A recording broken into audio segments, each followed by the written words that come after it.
os irmãos a abrirem suas Bíblias comigo em Gênesis capítulo 6. Faremos a leitura do verso de número 11 até o verso de número 22. Gênesis capítulo 6, do verso 11 até o verso de número 22, dando continuidade às exposições neste belíssimo e sagrado livro. Assim nos diz a palavra do nosso Deus. A terra estava corrompida à vista de Deus e cheia de violência. Viu Deus a terra, e eis que estava corrompida, porque todo ser vivente havia corrompido o seu caminho na terra. Então disse Deus a Noé: resolvi dar cabo de toda a carne, porque a terra está cheia da violência dos homens, eis que os farei perecer juntamente com a terra. Faze uma arca de tábuas de cipreste, nela farás compartimentos, e a calafetarás com betume por dentro e por fora. Deste modo a farás, de 300 côvados será o comprimento, de 50 a largura e a altura de 30. Farás ao seu redor uma abertura de 1 côvado de altura. A porta da arca colocarás lateralmente. Farás pavimentos na arca, um embaixo, um segundo e um terceiro. Porque estou para derramar águas em dilúvio sobre a terra, para consumir toda a carne em que há fôlego de vida debaixo dos céus. Tudo o que há na terra perecerá. Contigo, porém, estabelecerei a minha aliança. Entrarás na arca, tu e teus filhos e tua mulher, e as mulheres de teus filhos. De tudo que vive, de toda a carne, 2 de cada espécie, macho e fêmea, farás entrar na arca para os conservares vivos contigo. Das aves segundo as suas espécies, do gado segundo as suas espécies, de todo réptil da terra segundo as suas espécies, 2 de cada espécie virão a ti para o conservares em vida. Leva contigo de tudo que se consome, ajunta-o contigo, ser-te-á para alimento, a ti e a eles. Assim fez Noé, consoante a tudo o que Deus lhe ordenara. Amém. Podem se assentar, meus irmãos.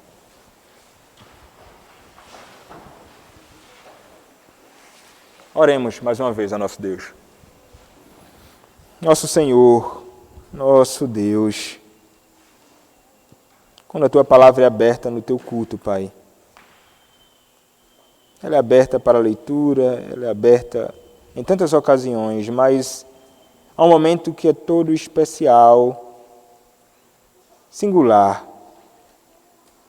central, que é quando a Tua palavra é aberta para a proclamação, para a exposição da Tua palavra. E a Tua palavra está aberta, Senhor, nesta ocasião, diante do Teu povo. Eu te peço, Pai, que o Senhor me use nesta ocasião para a glória do Teu nome.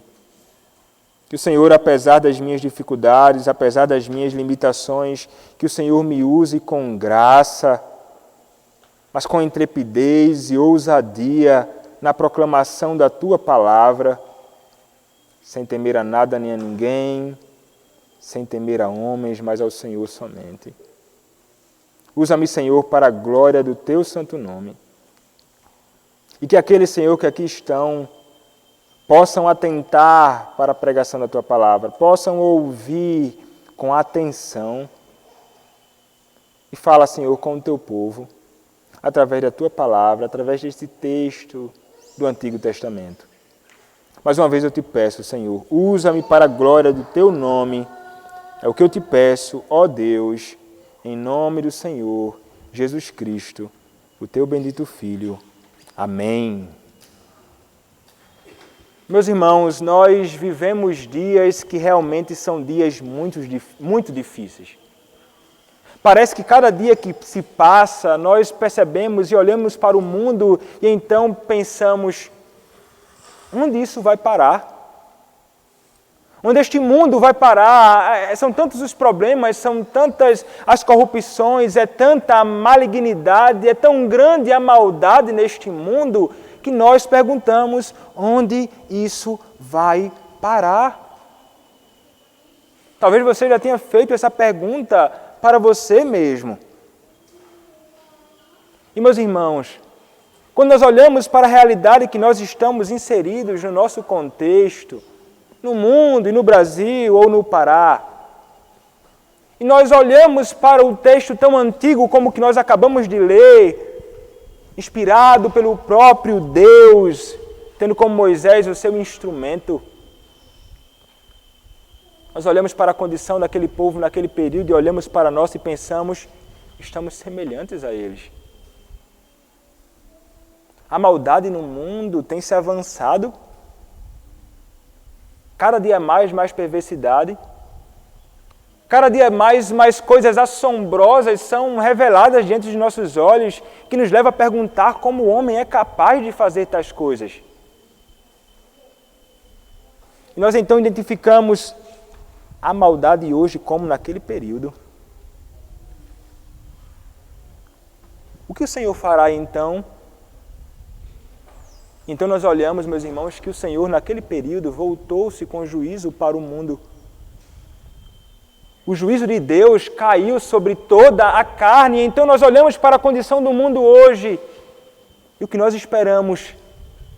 Nós, como crentes, aguardamos o retorno bendito do nosso Deus, mas também estamos certos de que o juízo do Senhor virá mais uma vez sobre toda a carne.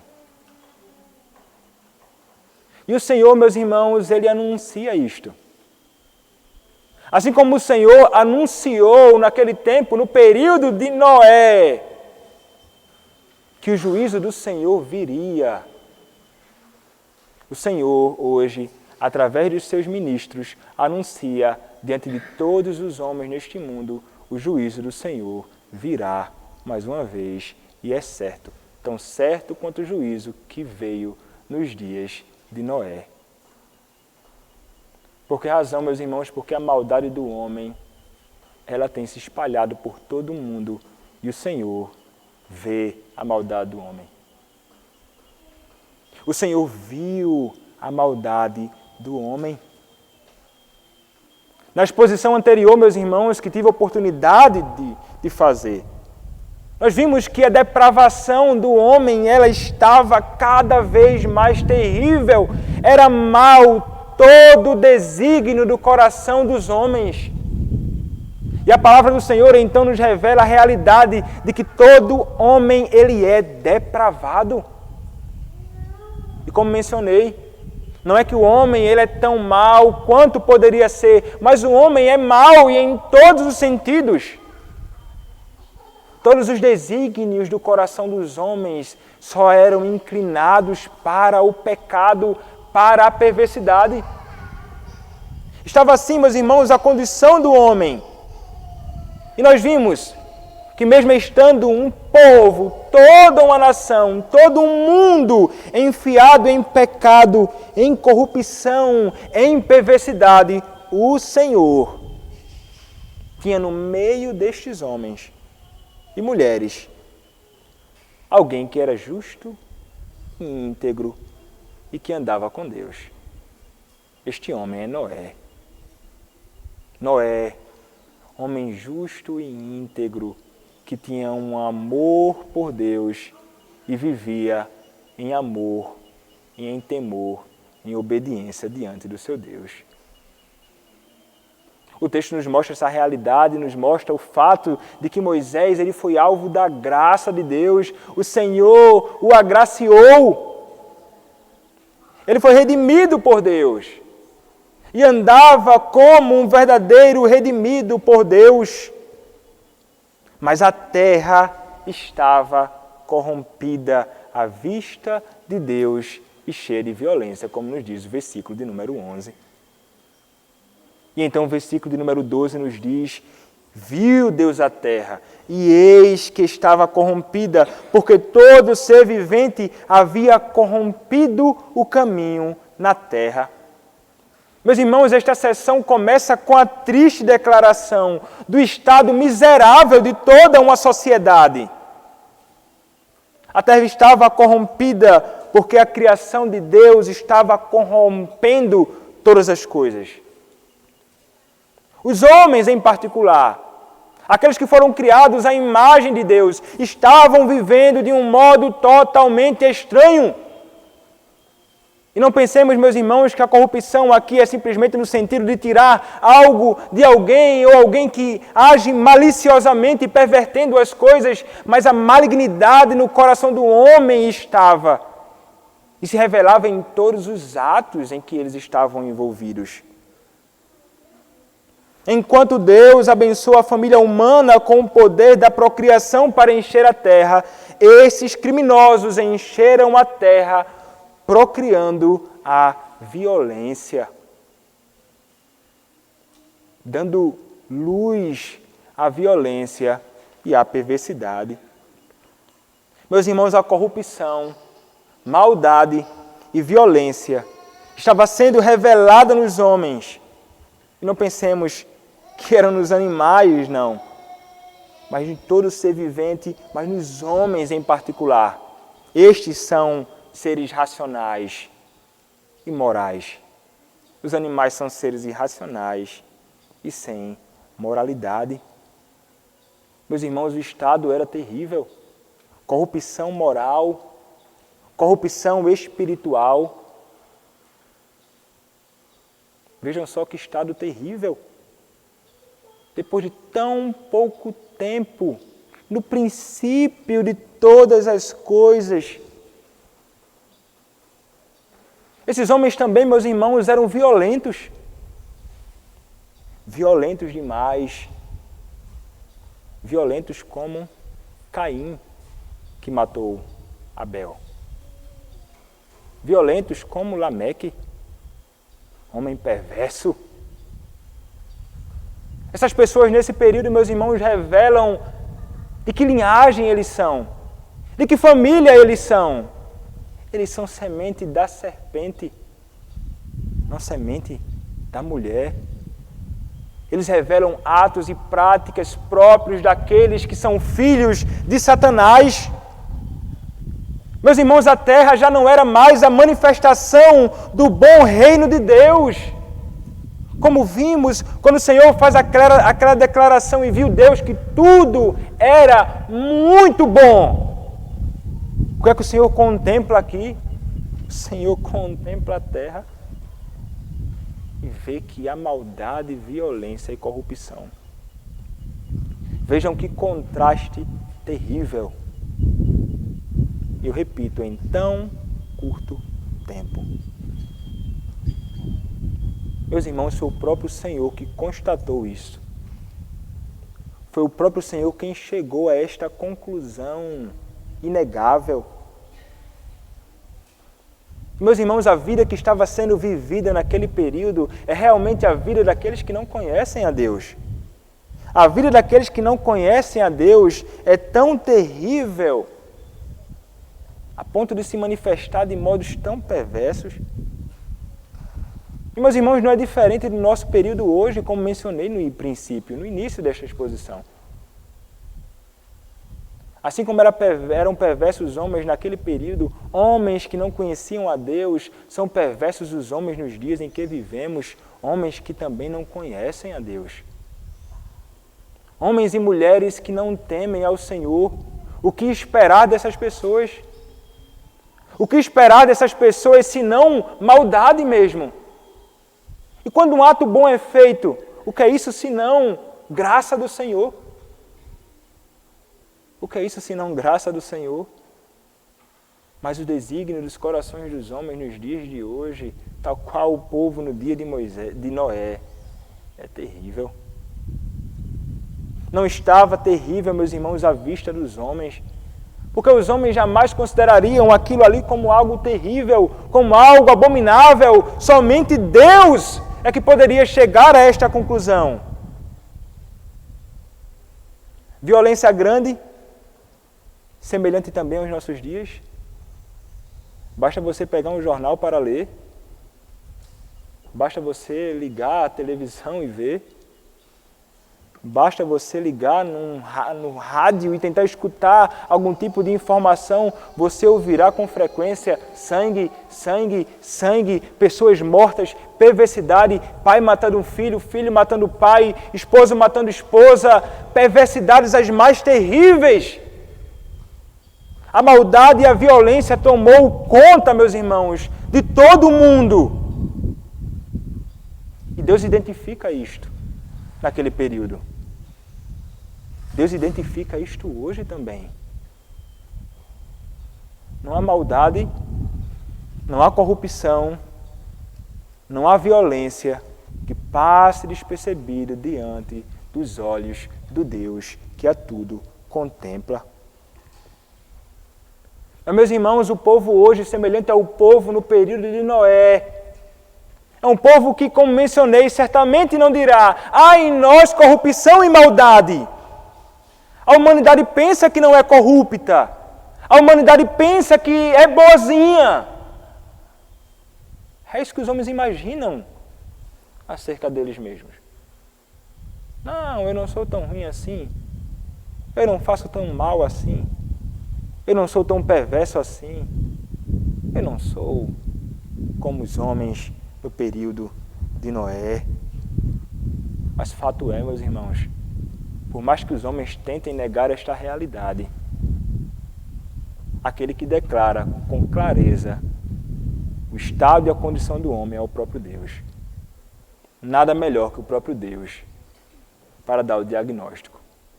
Todos são maus, perversos, corruptos e violentos, e nós estamos inseridos nessa sociedade. Por mais que os homens tentem negar, esta é a realidade de todos aqueles que não conhecem o Senhor. Se de alguma forma não se manifestou nos atos de muitos, pode ter certeza, meus irmãos, que isso está enraizado no coração daqueles que não se renderam ao Senhor. Aquele homem que você imagina que é o homem bem legal e bom, que você conhece, mas não conhece a Deus, ele é perverso. Ele vive os dias da sua vida, não para o seu Senhor, não para a glória do seu Deus, mas para os seus próprios interesses. E isso é maligno. Devemos seguir o que o nosso Deus diz. E é isto que ele diz sobre aquele povo no período de Noé, bem como sobre todo o povo hoje. Esta é a condição daqueles que não conhecem a Deus. Mas então, meus irmãos, o que é que o Senhor faz diante de tão grande perversidade? Será que o Senhor, que contempla tudo isto, ele vai ficar parado? Será que o Senhor, que contempla a condição do homem nesta ocasião, ele vai ficar lá sem fazer absolutamente nada? A realidade, meus irmãos, é que o Senhor que contempla, ele não ficará em silêncio, nem parado. O Senhor então resolve, o Senhor então determina. E o que ele faz então? Através de Moisés, ele nos dirá, no versículo de número 13. Então disse Deus a Noé: resolvi dar cabo de toda a carne, porque a terra está cheia da violência dos homens. Eis que os farei perecer juntamente com a terra. Resolvi. Quem resolveu? O Senhor. Ele disse: eu resolvi fazer isto. O que farei? Punirei. O que farei? Cairei com juízo. Despejarei toda a minha ira sobre este povo corrupto e mau. O Senhor, contemplando a miséria do homem, declara a Noé isto. O Senhor resolve destruir toda a criação. Todo o ser vivente sobre a terra. Homens e mulheres, jovens e crianças, animais, todos. O Senhor decide destruir. Alguém poderia olhar para isso e pensar: como pode você abrir a boca para dizer que o Senhor é bom, que o Senhor é misericordioso, que o Senhor é gracioso quando nós contemplamos algo desta natureza? Ele caindo com juízo. Não é isto malignidade? Não, meus irmãos. É terrível atribuir a Deus maldade.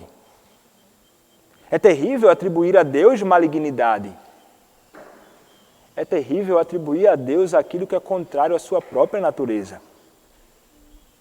O Deus a quem nós servimos é um Deus que é infinitamente bondoso, misericordioso, gracioso, mas também infinitamente santo e infinitamente justo. Ele é justo em todas as suas ações. Ele é justo em todos os seus atos. Tudo o que ele faz está inerentemente ligado ao que ele é, o que implica no fato de que ele não pode fazer nada contrário à sua própria natureza. Logo, o Senhor ele não pode ser injusto, nem pode ser mau, porque ele vai punir todo este povo, porque ele é justo, porque a quebra da sua lei, porque a transgressão da sua lei, ela não pode deixar aqueles que quebraram impunes. É exatamente homens que são justos e que andam segundo a lei que nós esperamos, não é? Não é exatamente isso que nós esperamos daqueles que governam? Ou daqueles que punem o malfeitor? O que é que nós esperamos? Esperamos que ele puna devidamente. Quando ele não faz isso com alguém que é culpado e digno de punição, prontamente nós nos elevamos, pensamos, como esse homem é injusto. Como ele não puniu esta pessoa que é uma declarada infratora da lei. Meus irmãos, o nosso Senhor é mais justo do que homem qualquer neste mundo. Ele jamais poderá deixar aqueles que quebram a sua lei impunes. Ele pode fazer isso, inclusive, conosco. Quando nós quebramos a sua lei, quando nós quebramos os seus mandamentos, mas talvez seu coração simplesmente se eleve quando alguém transgride a lei e você então pensa assim, este homem deve ser culpado, mas e quanto a você? Quanto a você que conhece ao Senhor Jesus Cristo e diz temê-lo e amá-lo, mas quebra os seus mandamentos? Digno somos de recebermos também sobre nós a punição. E o Senhor será justo fazendo isto. Sim, meus irmãos, o Senhor decide destruir tudo. Deus decide destruir tudo, mas recomeçar tudo com Noé.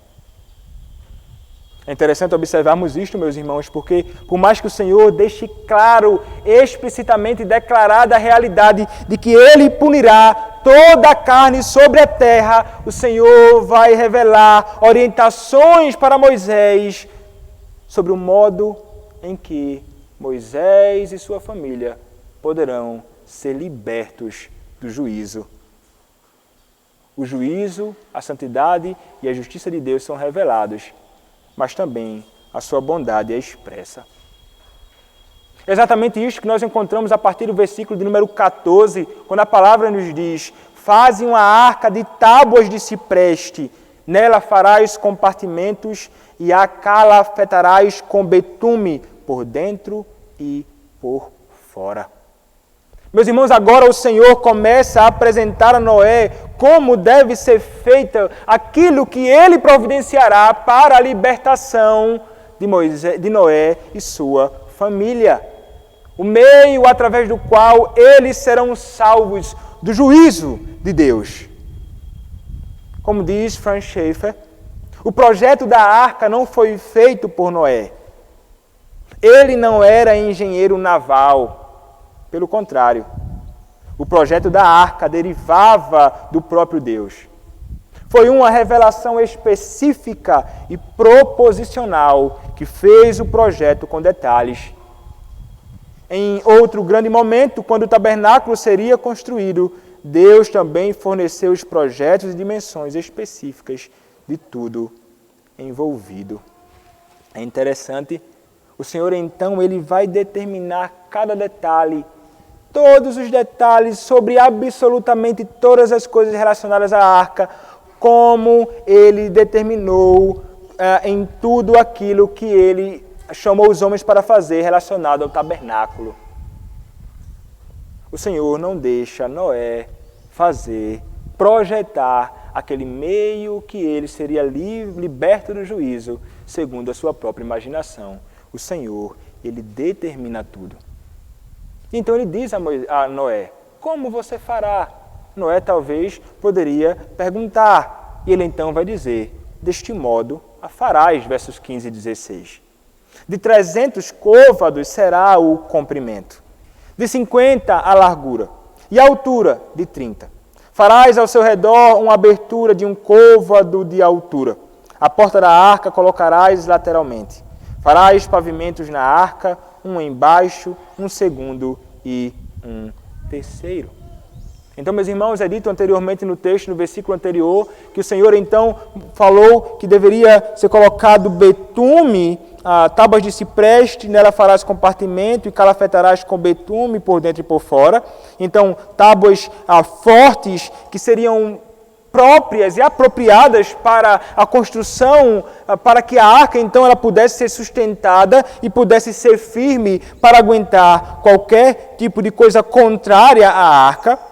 E então ele vai dizer que ele deve fazer compartimentos e calafetar com betume. E a ideia do betume aqui é como se fosse uma espécie de piche, de um material que era colocado ali para como que isolar as brechas que poderiam ter, para sustentar, para impedir que, por exemplo, até mesmo a água possa entrar. Então eles deveriam fazer isto por dentro e por fora, com o que é chamado de betume, uma espécie de material que serviria para isolar a arca.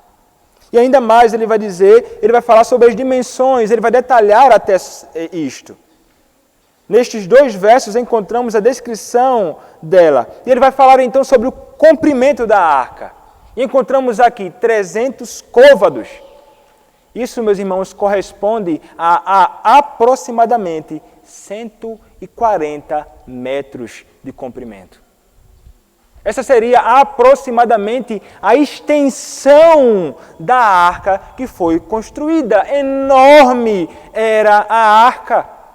A largura, o texto vai nos dizer, de 50 côvados era a largura da arca. E isso corresponde a aproximadamente 23 metros de largura. E a sua altura era de 30 côvados, que corresponde a aproximadamente 14 metros de altura. Meus irmãos, a arca, ela era imensa. Coisa alguma semelhante havia acontecido naquele período. Nunca algo havia sido construído assim. Imaginem a quantidade de madeira para fazer isto. Imaginem a quantidade de betume para fazer isto. Imagine o trabalho que deu naquele período para construir esta arca. Moisés foi chamado para isto e o Senhor determinou como todos os detalhes devem seguir. O Senhor não deixa, repito, a forma a critério de Noé, mas o conduz a fazer segundo a sua própria vontade. Mas, meus irmãos, é interessante, quando nós olhamos para a narrativa que vai tratar sobre a arca, sobre todas as descrições acerca da arca, nós podemos pensar assim, mas e quanto ao leme? E quanto a coisas para conduzir, para que lado a arca vai, se vai para a direita, se vai para a esquerda, se... Como é que fica isto? Noé, sua família, animais por todo lado. Como fica a condição disto, a condução disto? Meus irmãos, isso nos mostra a realidade de que o Senhor que construiu a arca, que conduziu e ordenou a forma a que a arca deve ser construída, é o Senhor que também conduzirá a arca. Toda a condução da arca, durante todos os dias que estava sobre as águas, foi conduzida pelo próprio Deus, Ele quem conduziu tudo. E uma coisa é certa, Noé poderia estar certo de que o Senhor estaria conduzindo melhor do que qualquer homem conduzindo um leme ou a direção do barco. Ele foi chamado, meus irmãos, a confiar no Senhor neste processo. Ele foi chamado a descansar nos cuidados providenciais de Deus durante todo o processo em que ele estaria ali, mergulhado naquele mar.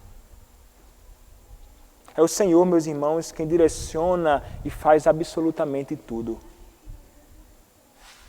Assim como o Senhor, Ele direcionou a vida e todo o processo, como veremos mais à frente, deste percurso e longo tempo de Noé, junto à sua família e aos animais, Ele é o mesmo Senhor que conduz a vida de todos aqueles que são seus filhos.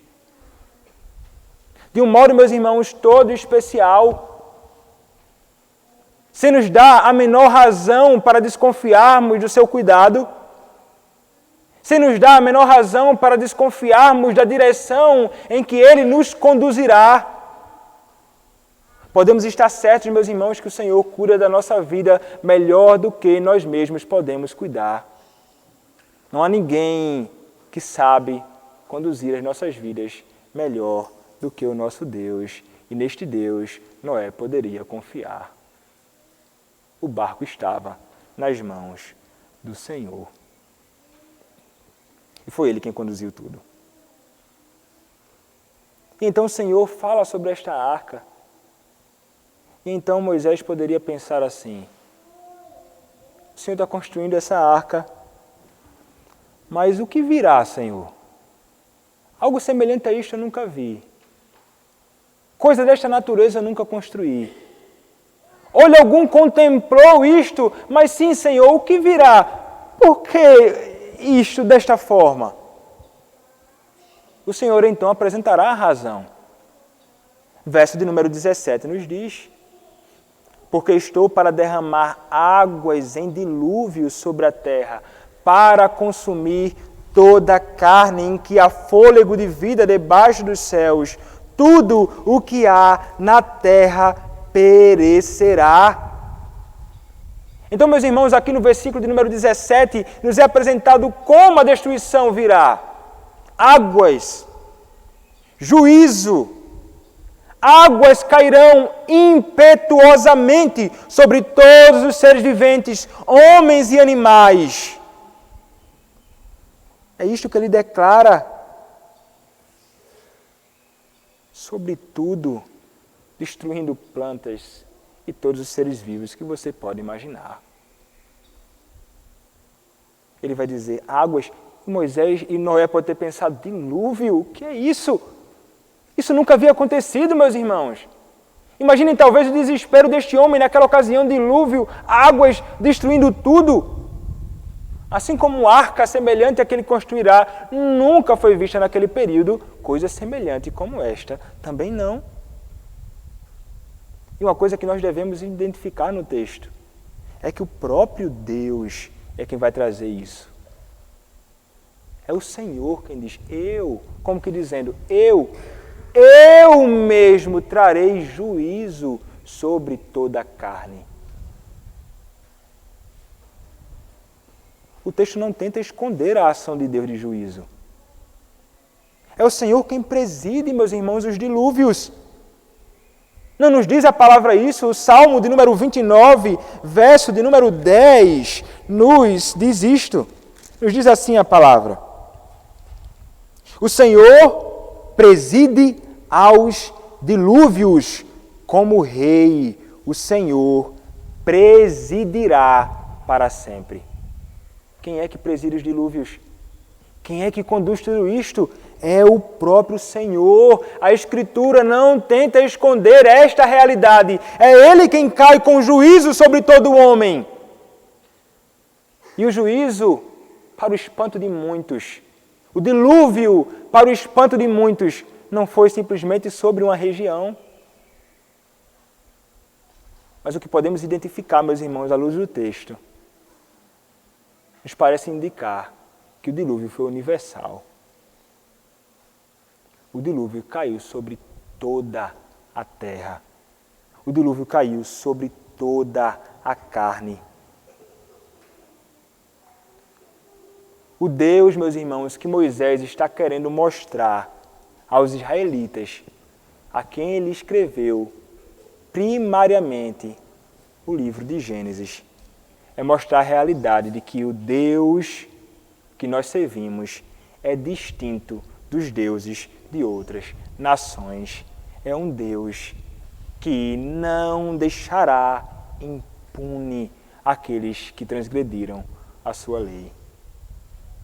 Deus, quando revela juízo, meus irmãos, Ele revela a sua santidade, Ele revela a sua justiça, Ele revela a sua soberania sobre absolutamente todos e sobre absolutamente tudo.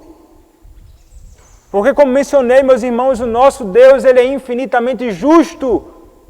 O nosso Deus, Ele é infinitamente santo.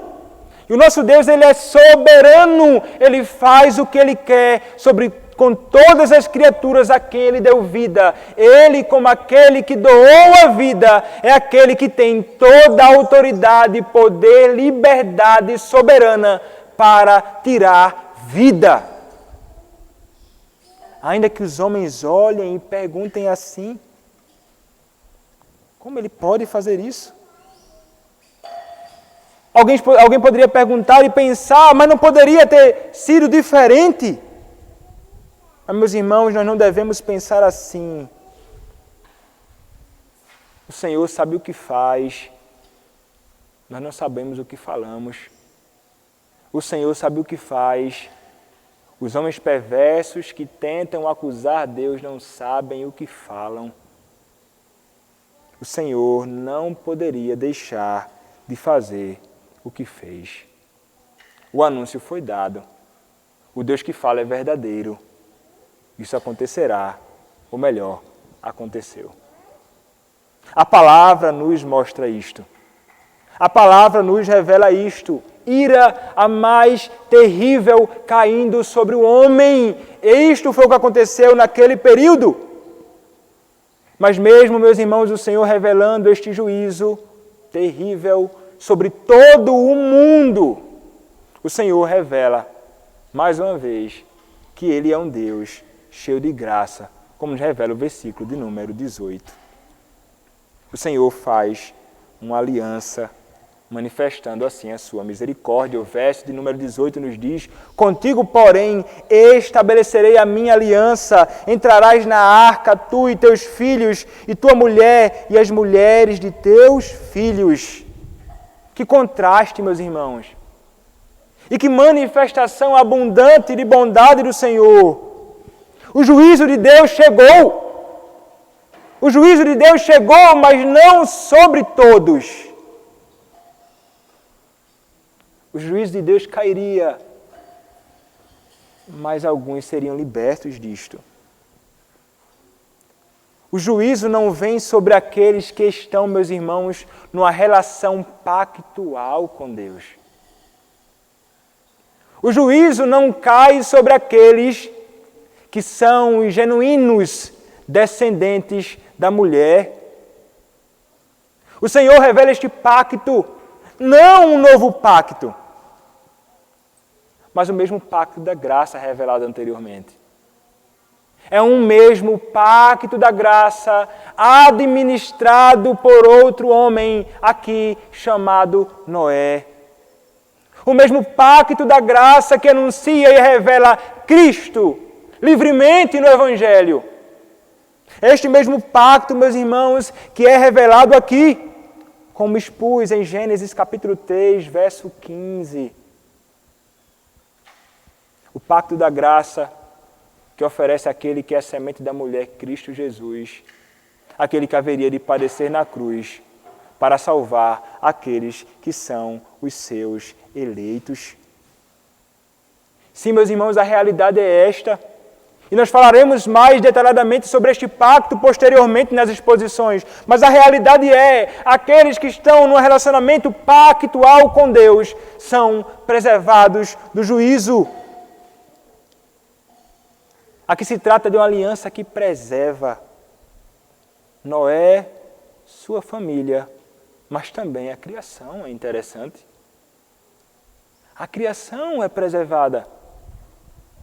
A Escritura nos mostra que Noé exerce fé, que Noé era justo e íntegro. Nada é dito em detalhes acerca destas pessoas, mas Noé, incluindo aqui agora toda a sua casa, poderíamos dizer, está inserida neste pacto. Neste pacto que Deus faz com Noé, soberanamente administrado pelo próprio Deus, preservando a semente santa.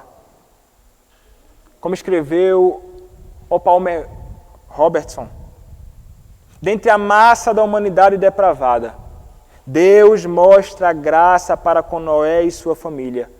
Eles experimentam as bênçãos da salvação, enquanto os demais continuam em seu caminho endurecido.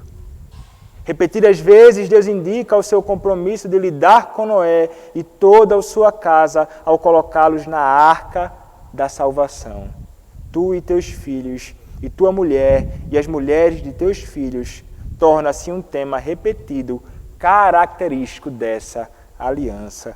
Noé é colocado à parte como o cabeça da família para uma posição única aos olhos de Deus. Meus irmãos, é revelado muita bondade de Deus aqui. E é interessante notarmos, meus irmãos, que o Senhor ele vai preservar. Ele vai preservar a humanidade numa estrutura familiar, fundamental. O homem e sua esposa. O homem e sua esposa. É isso que acontece, inclusive com os animais, que são preservados, casais. Para quê, meus irmãos? Para que aquilo que foi ordenado lá no princípio, Gênesis capítulo 1, versos 26, 27 e 28, possa ser cumprido, multiplicar e encher a terra. O Senhor continua preservando aqui este perfeito relacionamento para a propagação do mundo, tanto nos homens e mulheres, como nos seres animais criados por Ele mesmo. O Senhor preserva. O Senhor preserva uma família. Mas, meus irmãos, nós não devemos pensar que toda a família de cada crente será salvo. Que algumas pessoas podem imaginar assim: filho de crente, crente está salvo. Pelo simples fato de ser crente.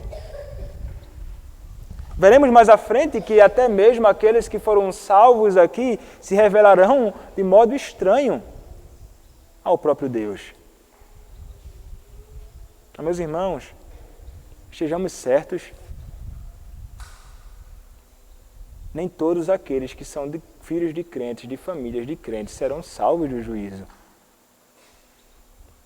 A realidade é outra. Não é porque se trata de filho de crente que será salvo. Só serão salvos aqueles que creem no Cristo que é oferecido gratuitamente no Evangelho. Não é porque você cresceu na igreja que você pode imaginar assim: não, eu sou salvo porque eu nasci numa família crente. Não é assim. A fé que o Senhor exige dos homens para que sejam salvos, aqueles homens que viviam no mundo, é a fé que o Senhor exige daqueles que cresceram na igreja para que possam ser salvos, para que possam entrar devidamente nesta aliança da graça, para que possam ser chamados devidamente de semente da mulher. Então, a você, criança, a você, jovem, que cresceu na família da aliança, você terá de crer em Cristo e se arrepender dos seus pecados. O Senhor chama você e você não é bonzinho como você imagina, o Senhor chama você ao arrependimento e à fé em Cristo. Não há outro meio para que possa ser salvo do juízo, senão através da fé no Cristo, que é Redentor. É assim para todos.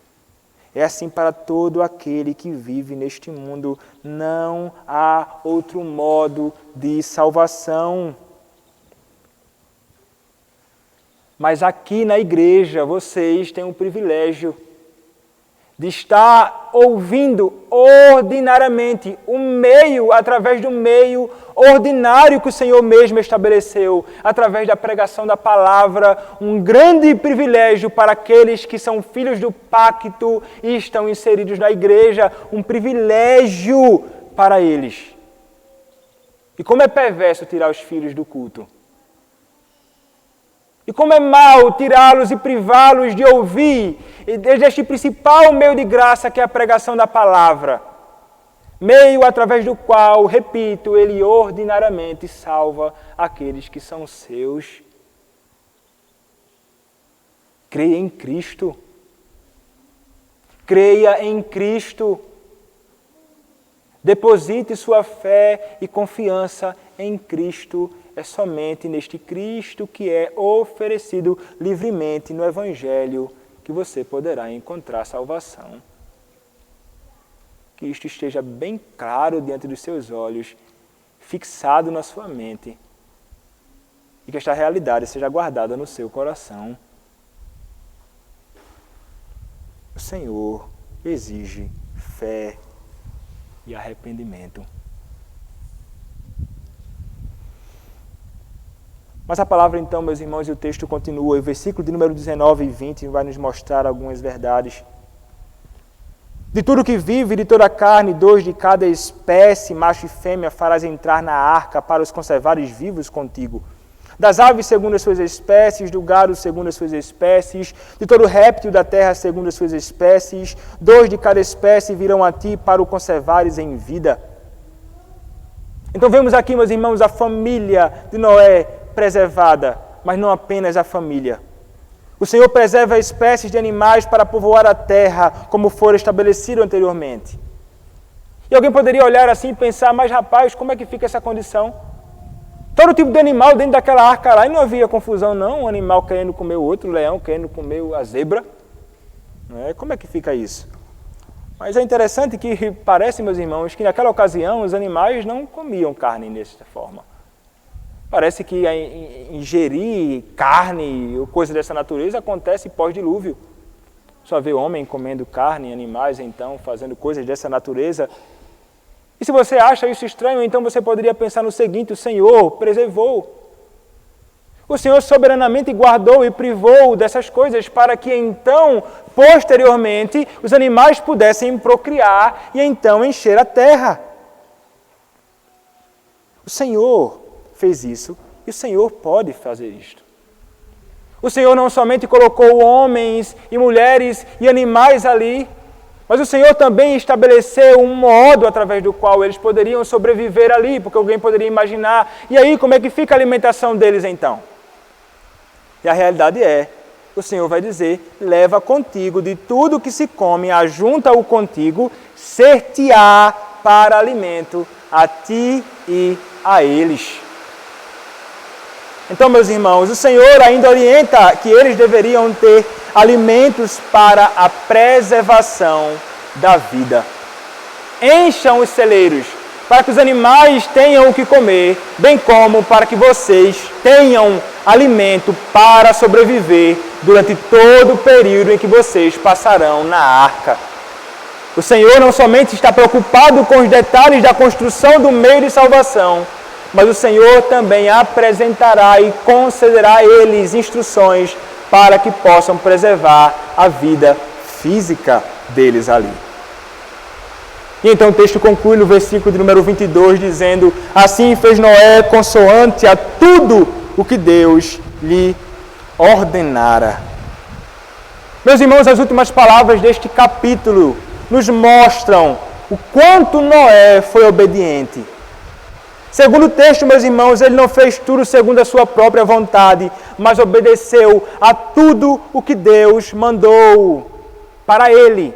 A palavra de Deus era muito mais poderosa do que qualquer opinião humana que ele certamente estava ouvindo naquele período, de muitos homens que poderiam falar tantas coisas para ele. Contra a ordem da natureza, ele se apegou à sua fé no Criador, cumprindo suas ordens. Meus irmãos, Deus instruiu Noé a construir uma arca de tamanho específico e adequado para comportar sua família e todos os animais e pássaros e todos os seus seres vivos. E é interessante, meus irmãos, que você poderia pensar assim, mas como este homem abraçou tais coisas, se não por fé? Como construir algo assim, jamais visto, se não por fé? Como obedecer às instruções do Senhor, se não fosse um homem cheio de fé? Meus irmãos, Deus informou a Noé acerca de coisas ainda não vistas, como nos diz Hebreus capítulo 11, verso 1. Ele construiu a arca e ao fazê-lo demonstrou sua firme confiança em Deus. E meus irmãos, sua fé se tornou o testemunho que não somente salvou, mas condenou o mundo incrédulo ao seu redor. Foi exatamente isto que aconteceu. A obediência de Noé, meus irmãos, é a evidência de uma fé genuína, é a evidência de que ele realmente pertencia ao pacto da graça. Não foi exatamente isto que nós lemos na resposta do Catecismo Maior? A graça de Deus é manifesta no segundo pacto, em ele livremente promover e oferecer aos pecadores um mediador e a vida e a salvação por ele, exigindo a fé como condição de interessá-los nele. Promete e dá o Espírito Santo a todos os seus eleitos para neles operar obediência como evidência da sinceridade da sua fé e gratidão para com Deus e como caminho que Deus lhes designou para a salvação. A verdadeira fé é seguida de uma vida de obediência.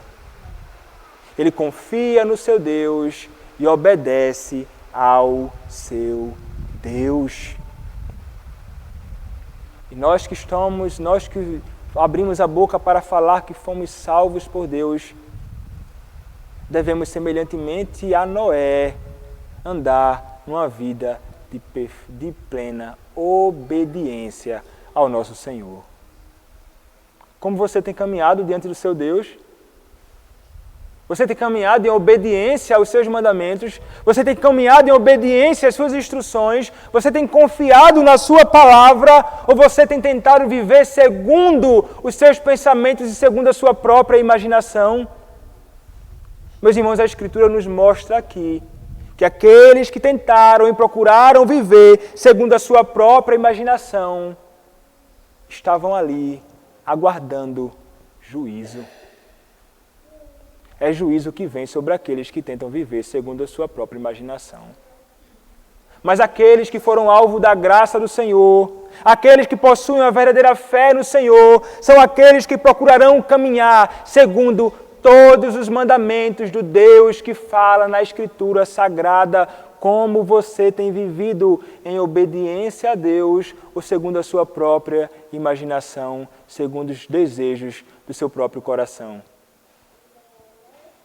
Não sejamos como os homens maus daquele período. Caminhemos por fé e obediência a Deus. A obediência, repito, é uma manifestação de uma verdadeira fé. A fé, meus irmãos, de Noé foi um testemunho que condenou um mundo incrédulo ao seu redor.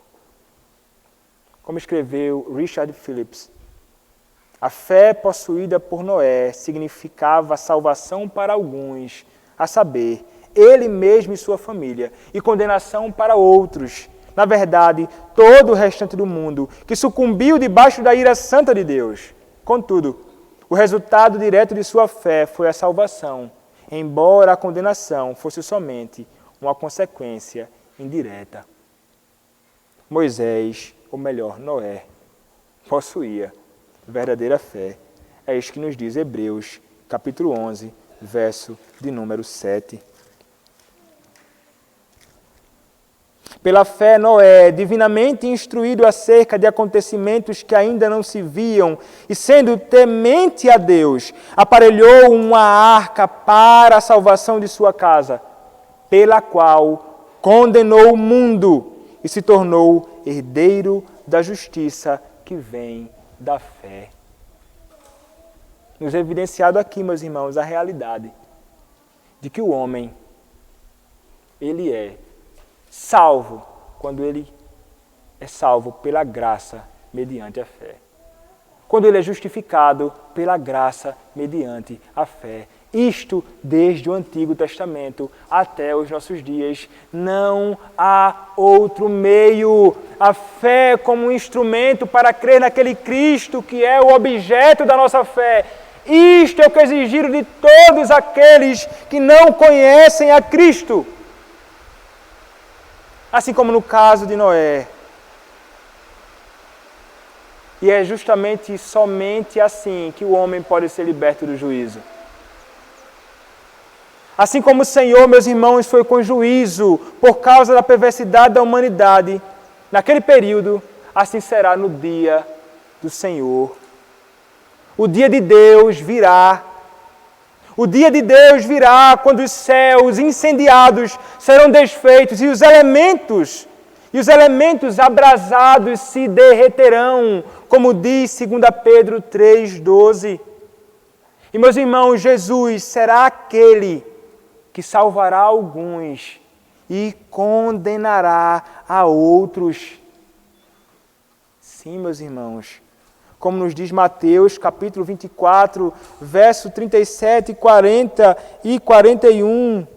Pois assim como foi nos dias de Noé, também será a vinda do Filho do Homem. Verso 37, agora 40. Então 2 estarão no campo, um será tomado e deixado o outro. 2 estarão trabalhando no moinho, uma será tomada e deixada a outra. O Senhor virá com juízo. Mateus capítulo 25, verso 31, vai nos dizer: quando vier o Filho do Homem na sua majestade e todos os anjos com ele, então se assentará no trono da sua glória, e todas as nações serão reunidas em sua presença, e ele separará uns dos outros, como o pastor separa dos cabritos as ovelhas, e porá as ovelhas à sua direita, mas os cabritos à esquerda. Então dirá o rei aos que estiverem à sua direita: vinde, benditos de meu Pai, entrai na posse do reino que vos está preparado desde a fundação do mundo.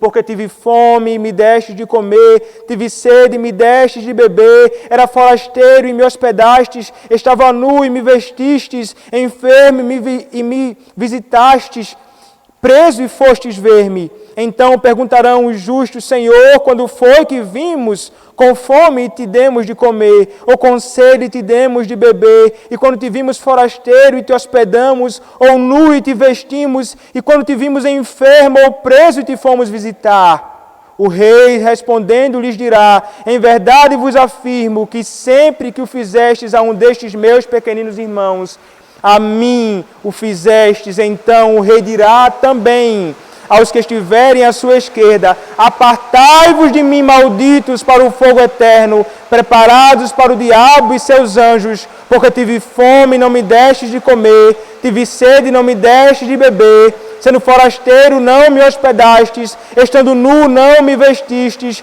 achando enfermo e preso não fostes visitar-me.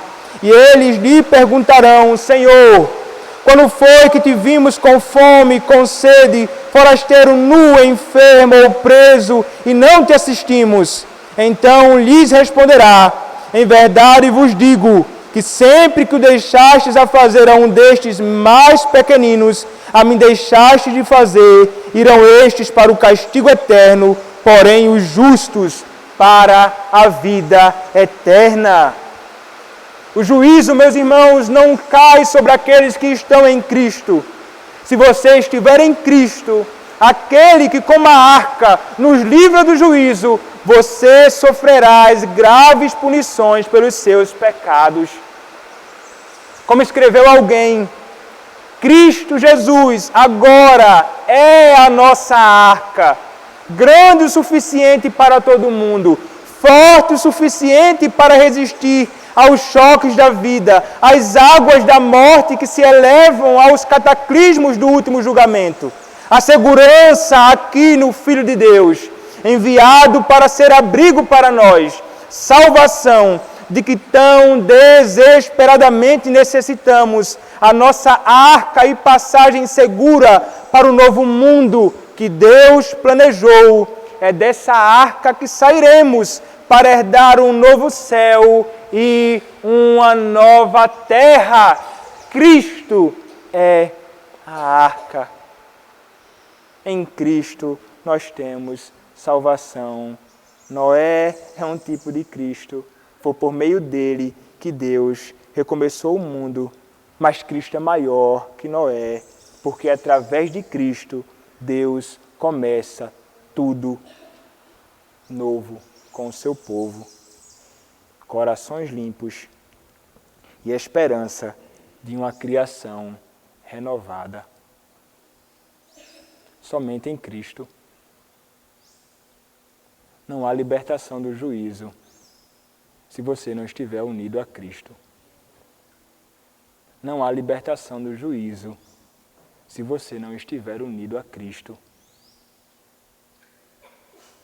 Não há libertação do juízo se você não estiver unido a Cristo. Somente nele, meus irmãos, nós podemos encontrar salvação. Somente porque ele sofreu o juízo que nós merecíamos, nós seremos libertos do juízo que aguarda toda a terra que permanece sem crer no Filho de Deus. O Senhor chama a você hoje que não crê em Cristo. Creia em Cristo e serás salvo e liberto da condenação. E você que foi salvo por Cristo, bendiga ao seu Senhor pela abundante graça dele revelada em Cristo, que experimentou por nós o que nós merecíamos. Louvado seja o nosso Senhor. Amém. Amém. Oremos, meus irmãos, ao nosso Deus. Nosso Senhor, nós te damos graças, Pai, pela Tua palavra e pela bênção, Senhor, de termos sido alvo da Tua graça. Não sofreremos juízo porque Cristo experimentou por nós. Te agradecemos, Pai, por Tua bondade e te pedimos, Senhor, salva aqueles que não conhecem a Ti. Salva-os, Pai, do juízo e da condenação. Tem piedade deles, Senhor, e usa-nos como instrumentos Teus no testemunho neste mundo perverso, como nos dias de Noé. Usa-nos, Pai, é o que nós te pedimos, em nome do Senhor Jesus Cristo, Teu bendito Filho. Amém e amém. Convido os irmãos a que se coloquem em pé para que possamos cantar o cântico de resposta à pregação da palavra do nosso Deus. Nós cantaremos ao nosso Senhor o Salmo de número 16, como impresso no nosso boletim.